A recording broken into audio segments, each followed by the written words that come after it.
Salut à tous, c'est BizBiz. Alors aujourd'hui l'épisode 431 du Zap Image. Comme d'habitude, je vous mets des images de foot d'actualité ou des images anciennes. On en parle un peu et c'est parti. Donc comme d'habitude, on va commencer par un anniversaire. Aujourd'hui, c'est l'anniversaire de Gabriel Jesus qui fête aujourd'hui ses 21 ans pour la jeune pépite voilà, de l'attaque bien sûr de Manchester City. Aussi joueur de la sélection brésilienne qui sera sûrement titulaire pour la prochaine Coupe du Monde avec le Brésil en Russie. Donc seulement 21 ans. Donc il a encore de belles années devant lui. Gabriel Jesus, donc bon anniversaire à lui.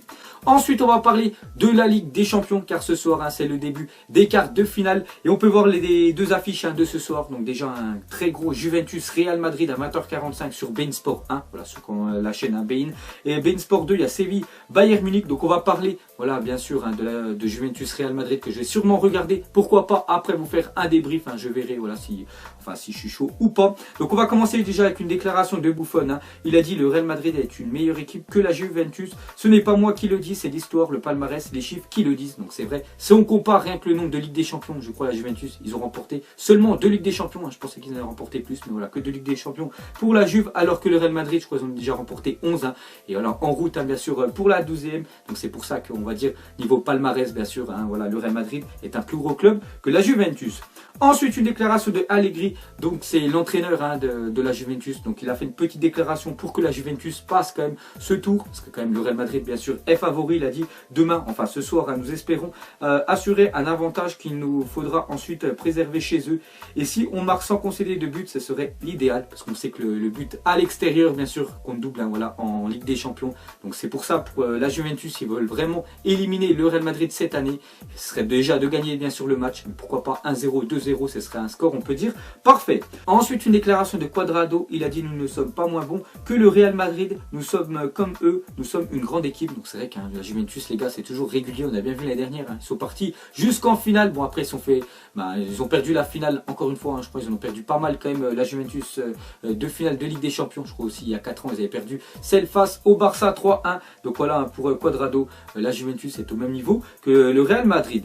Ensuite, cette fois-ci, les déclarations du camp adverse. On va commencer par l'entraîneur du Real Madrid, Zinedine Zidane. Il a dit oui, on pourrait dire que la Juventus est le Real Madrid italien. Leur ADN est similaire, toujours se battre, toujours essayer de gagner. Donc voilà, le bel hommage, on peut dire, de Zidane sur la Juventus. Et n'oubliez pas que quand il était joueur, bien sûr, Zidane, il avait joué à la Juve avant de rejoindre le Real Madrid.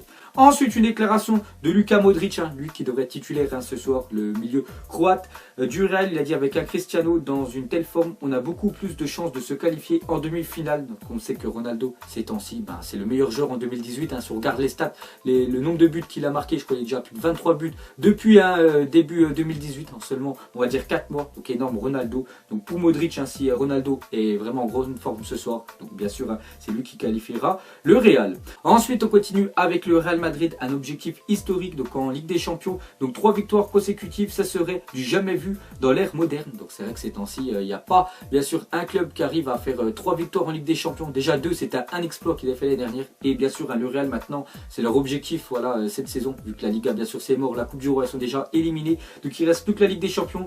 Donc on peut voir que ce serait une première si vraiment ils arrivent voilà, à gagner la Ligue des Champions cette année. Le Real Madrid serait une première depuis le Bayern Munich de 1974, 75, 76. Donc voilà, le Bayern a remporté 3 Ligues des Champions d'affilée. Donc on verra si le Real Madrid va réussir à faire cet exploit. Ensuite, jeter un coup d'œil au compo probable de ce soir. On va commencer par le Real Madrid. Donc normalement, ce soir, voilà, Zidane devrait aligner l'équipe type. Peut-être il manque juste Gareth Bale à la place de Isco. Sinon, on voit Ronaldo, Benzema, voilà, Kroos, Casemiro, Sergio Ramos, Varane. Voilà, c'est vraiment l'équipe type voilà, pour le Real Madrid ce soir. Et côté, bien sûr, Juventus. Donc peut-être il manque Pjanic, voilà, qui est suspendu pour ce match-là. Donc Matuidi, normalement, devrait être titulaire. Sinon, regardez tout le reste des joueurs. Ensuite, on clôture cette page Juventus Real Madrid. On va parler du reste de l'actu. On va commencer avec le Bayern aussi.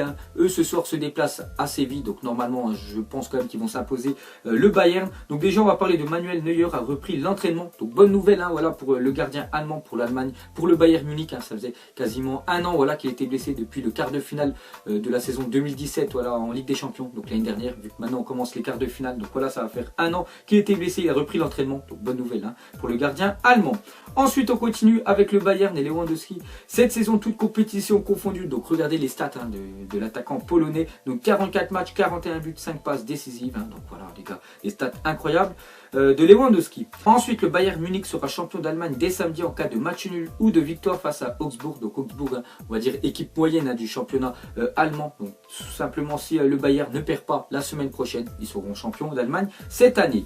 Et pour finir avec le Bayern, on peut voir que le président du Bayern Munich a confirmé que Jupp Heynckes quittera bien le Bayern Munich à l'issue de la saison. Le nom du futur entraîneur sera connu au plus tard fin avril. Donc lui, cet entraîneur-là, il avait succédé à Carlo Ancelotti, hein, qui avait été viré après la défaite à 3-0 face au Paris Saint-Germain en Ligue des Champions. Je ne sais pas si vous vous souvenez. Donc lui, en fait, il avait juste dit, hein, qu'il allait faire l'intérim. Et ces temps-ci, ouais, il s'en sort plutôt bien avec le Bayern, hein, qui va être champion d'Allemagne, qui est toujours en lice, hein, bien sûr, pour la Ligue des Champions. Donc lui, les gars, il va partir du Bayern et on saura le prochain entraîneur du Bayern avant la fin du mois.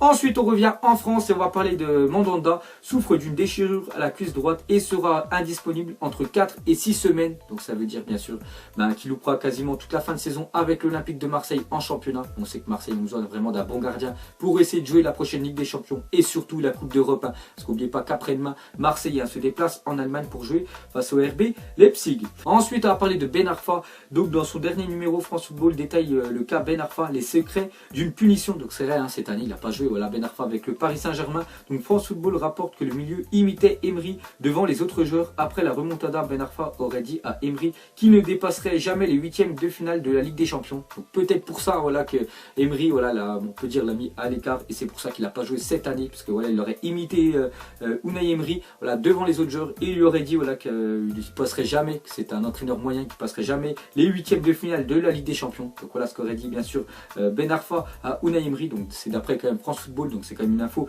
sérieuse. Sinon on peut voir que avril 2017, à la sortie de l'entraînement, Hatem Ben Arfa se plaint à l'émir du Qatar de ne jamais pouvoir joindre Nasser El Khelaifi. Donc Nasser El Khelaifi, humilié, a ensuite juré que Hatem Ben Arfa ne porterait plus jamais le maillot du PSG. Donc d'après aussi France Football, donc c'est peut-être pour ça, hein, que Hatem Ben Arfa n'a pas joué bien sûr cette année. Et pour finir avec Hatem Ben Arfa, donc l'OM est attentif à la situation de Ben Arfa qui partira libre de Paris cet été. Donc voilà, la fin de son contrat, c'est en juin, c'est pour ça qu'il a voulu rester jusqu'à la fin. N'oubliez pas quand même que Ben Arfa touche à plus de 7 millions d'euros par an, même en jouant pas. Donc voilà, c'est pour ça qu'il a voulu rester jusqu'à la fin. Donc il partira librement et gratuitement dans le club, hein, où il veut l'été prochain. On voit que déjà Marseille est intéressé. Il y a aussi Lyon, Leicester et d'autres clubs français sont également aussi intéressés par son profil. Ensuite, une déclaration de Umtiti à propos de la remontada l'année dernière. Il a dit: c'est le meilleur moment que j'ai passé à Barcelone et aussi de ma carrière. Ça signifie que tout est possible dans la vie et dans le football. Donc c'est vrai que le match, hein, même moi je me souviendrai, je pense encore dans 20 ans, ce match, hein, entre le Barça et le PSG, où le Barça on peut dire un exploit du siècle.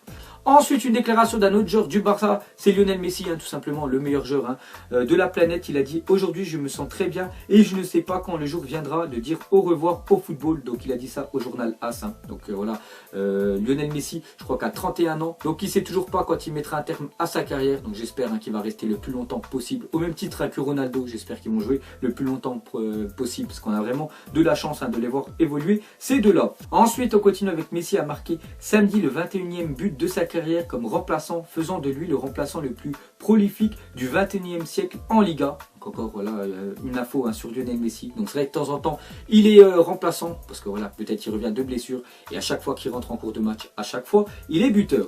Ensuite, Liverpool a formulé une offre au Real Madrid l'été dernier de 70 millions d'euros plus Coutinho pour s'offrir Gareth Bale. Cependant, ni le joueur brésilien ni le club du Real n'étaient intéressés par cette offre-là. Donc c'est d'après Paris United, et Paris United, on sait qu'ils donnent des infos, hein, sérieuses. Donc on voit que l'été dernier, hein, Liverpool voulait acheter Gareth Bale. Ils étaient même prêts à donner, voilà, Coutinho plus 70 millions d'euros. On voit que, hein, toutes les autres parties, bien sûr, n'étaient pas d'accord. Ensuite, jetez un coup d'œil au meilleur buteur, hein, cette année en Ligue 1. Donc après 31 journées, donc il en reste plus 7, hein, jusqu'à la 38e. Donc actuellement c'est Cavani, hein, sans surprise, voilà, le meilleur buteur. Toujours deuxième, hein, Neymar, 19 buts, et troisième Falcao.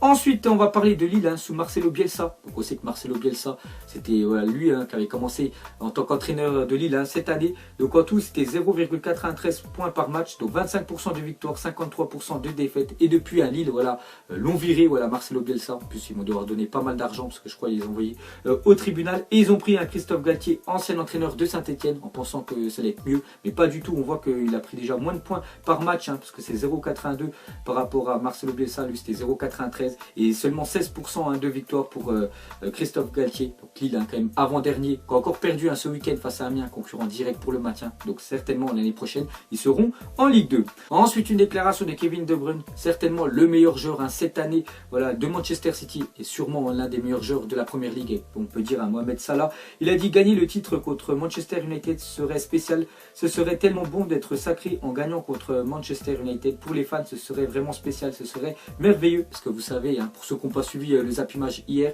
donc c'est la semaine prochaine, il y a le derby entre les deux Manchester. Et si Manchester City s'impose à domicile face à Manchester United, ils seront tout simplement sacrés champions d'Angleterre.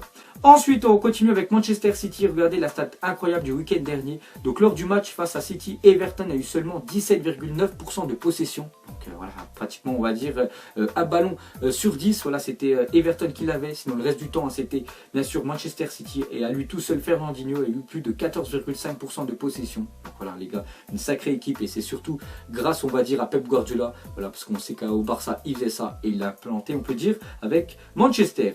Ensuite, on va parler de Benzema, écarter les concurrents. Donc depuis son arrivée en 2009, Benzema, regardez tous les énormes attaquants en concurrence avec lui. Et à chaque fois, c'est Benzema qui a fini toujours un titulaire. Donc Van Nistelrooy, Raoul, Higuaín, Adebayor, Chicharito, Mariano Diaz, Morata, Ressé, Mayoral. Donc tous ces attaquants-là, on voit quand même des très gros, dont Higuaín, Raoul, Van Nistelrooy, tout ça. Donc à chaque fois, Benzema était titulaire et tous les autres, bien sûr, remplaçants.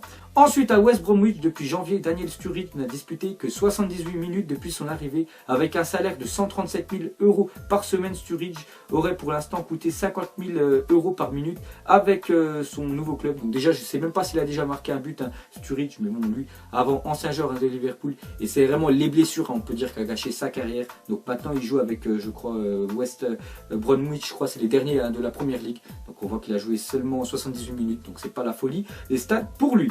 Ensuite, jetez un coup d'œil de la stat de la Coupe du Monde aujourd'hui. Donc c'est J-73 et la stat, c'est la France dispute en Russie sa 15e Coupe du Monde, la 6e de suite. Donc vraiment belle performance quand même pour l'équipe de France. Ensuite, à Houston au Texas, vous pouvez voir un match dans le plus grand des calmes avec votre café. Donc regardez un match de première division en MLS. Donc tout simplement, ils ont mis derrière un petit bar et tu peux poser en buvant ton café, regarder le match juste derrière le but. Donc après, il faut faire attention à qui joue en face parce qu'il y en a, ils savent pas cadrer dans le foot. Et voilà, tu te prends une balle en pleine tête, ça va faire bizarre.